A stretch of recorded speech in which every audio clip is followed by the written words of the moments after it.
The core appeal of Crash Bandicoot's gameplay was how it encouraged constant forward momentum. Sometimes a giant rock would chase you, or you were on the back of an out-of-control warthog, but even if you weren't, the levels themselves were fairly unstable. Platforms would often disappear from under you, or just simply not be safe to stay on for long, so constant movement was a must. This rhythm of gameplay infected even places where you could take your time, as being constantly on the move without dying was an addicting challenge. A late addition to the game during development were the crates, fun to bash on your way to the goal and receive items from, but they ended up serving a cool extra function, that of platforms themselves. Some explicitly so to reach higher, but all of the crates could serve as a temporary platform. Some would break immediately when jumped on, and some would take a few bounces to crack. Others would start a countdown timer blowing you up if you stuck around. This made crates a perfect complement to the unstable and temporary nature of most terrain in Crash, and while in the main game their use as platforms was niche, most of the bonus segments were predicated on smartly overcoming a giant chasm,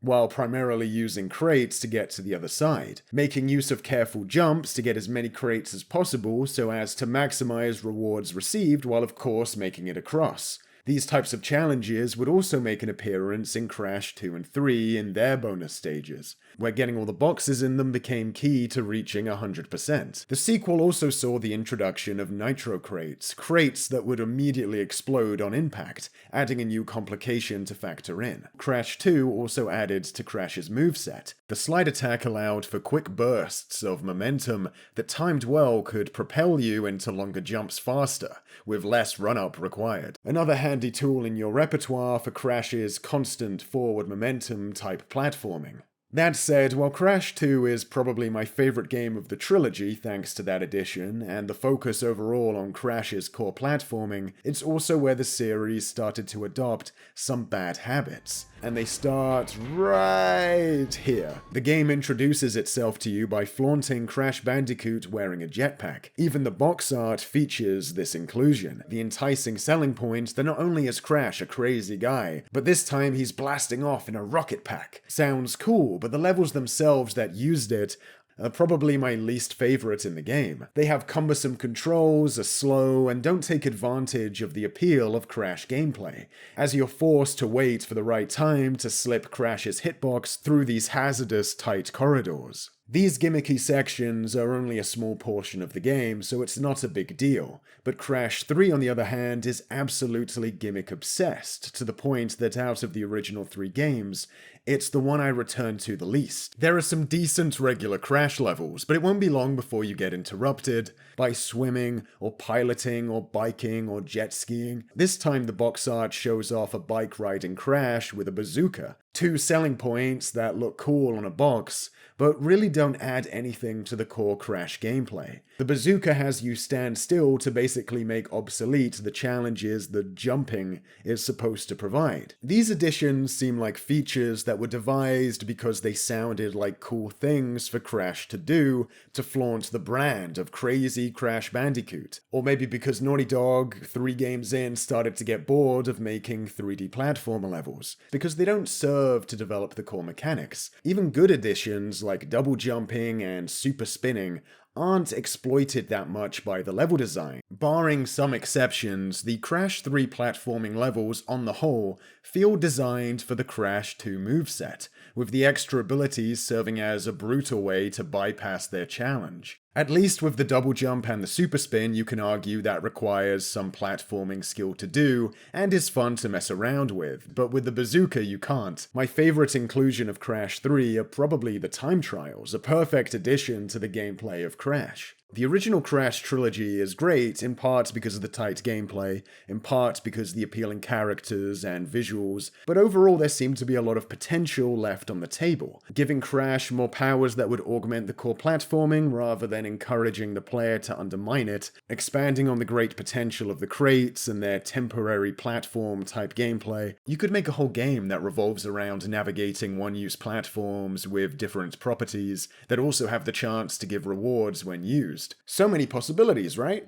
Unfortunately, it would be a long time before we saw anything like that. From here on out, the focus seemingly with Crash Bandicoot became not how to exploit the gameplay of Crash, but purely how to exploit the brand of Crash. Tight, exciting, linear platforming challenges became a secondary focus. What if Crash was in a ball? What if he was in the exosuit from Aliens? What if he rode around on the back of spiky monsters? What if he fought with Cortex over a crystal and you controlled the pair in gameplay while they were doing that and while they rolled down hills together and used each other as weapons? And wait, okay, that one sounds pretty fun. True enough, Crash Twinsanity was brimming with creative and fun scenarios for Crash to take part in. Scenarios that didn't seem to be designed to primarily make Crash look cool and marketable, but because they were funny and unlike situations you were likely to find elsewhere. This title thrived on creativity and humor, but the core platforming is basic, arguably more basic than the original trilogy, and the very half-hearted attempt at an interconnected world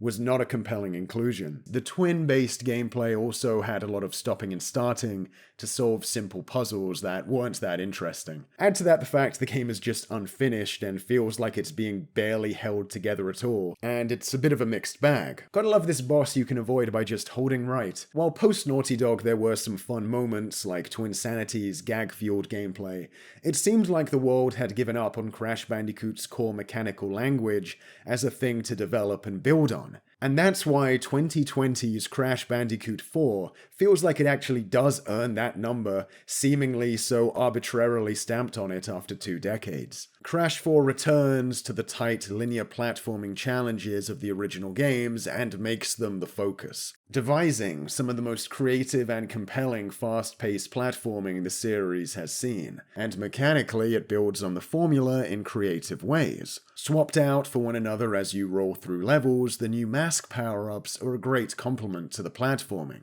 Crash was about platforms disappearing on you? How about a power that lets you decide at a moment's notice which platforms exist and which don't? Don't like how little there is to stand on? How about a switch in gravity? Stopping time is a bit generic, but it's still pretty cool. Here it also lets you step on the instant kill nitro boxes, creating whole new platforms if you time it right. I'll give Wrath of Cortex some credit. It did kind of come up with this idea with the tiptoe move, but because you had to walk onto the nitros to prevent them exploding, instead of being able to jump on them, it wasn't challenging or very exciting. The super spin mask is reminiscent of the upgraded spin from Crash 3, which also provided extended airtime. You might say that this no longer being a permanent upgrade in the same way is a limitation placed on Crash 4, but I don't see it that way. The super spin mask being circumstantial and a little more context sensitive means it can be much more powerful, providing crazy extended airtime to overcome some exceedingly large gaps, making for some tense scenarios where you have to be airborne for quite a while, and it can create these without trivializing other parts of the game by being a non-permanent power-up. This section near the end where there's barely anywhere to stand and you're having to quickly switch powers to keep moving was extremely thrilling platforming that felt very Crash Bandicoot, like it was a real extension of what those first games started. The most important thing is that all of this is complementary to the core gameplay, rather than being some side dish that might as well be a different kind of game altogether. All 3 additional characters you can play as have their own unique abilities, but they're all running through challenging linear levels navigating tricky jumps. Even then, if you're not into their playstyle, you don't even have to do all of their levels to beat the game. I really like Cortex's ability to turn enemies into different kinds of platforms, but one of the coolest aspects of Crash 4 is that finally great platforming challenges have been further developed. The bonus stages, the new super tricky flashback tapes, and even just the regular levels themselves bring this unique take on platforming back in full force. It's such a delight after all these years to see a developer look at Crash Bandicoot and actually run with the core concepts. Getting to see them pushed to the extreme, adjusted for maximum challenge, is great. I think there's a lot of underappreciated depth in the crates in Crash. They especially shine in the context of trying to achieve 100%. How best do you navigate this maze of breakable platforms, all with different attributes to consider, to get them all and still have enough ground left over to reach the goal? I love a renewed focus on all of this, but the additions to the crate system are a bit underwhelming. There are some neat new boxes, like timed crates, that force you to think and act fast, but I'm not a fan of the flame crates that intermittently ignite and take you out when ablaze. There wasn't anything too enjoyable or challenging about having to stop your forward momentum to wait for these things to cease being on fire to hit them. Unlike an obstacle that turns itself on or off indefinitely, there's no way to avoid a fire crate's attack in some creative way and keep moving if you want to collect the crate. Something great about Crash 4 is that it's not only mechanically engaging, but being playful with the brand still isn't ignored either. It's not played with maybe to the extent Twinsanity did, but there's still a lot to like here. Like Twinsanity, I think the series' story is at its best when focusing on the dynamic between Crash and Cortex. At first glance, the initial concept of an anthropomorphized, fuzzy critter fighting an evil scientist may seem extremely derivative of Sonic the Hedgehog, but what's clever about the Crash series is how I think it embraces that as part of the joke. Cortex is essentially a fraud Eggman, lacking in confidence, riddled with self-doubt, taking orders from forces stronger than himself. Rather than building giant armadas and custom moons, his bases look cobbled together and extremely budget.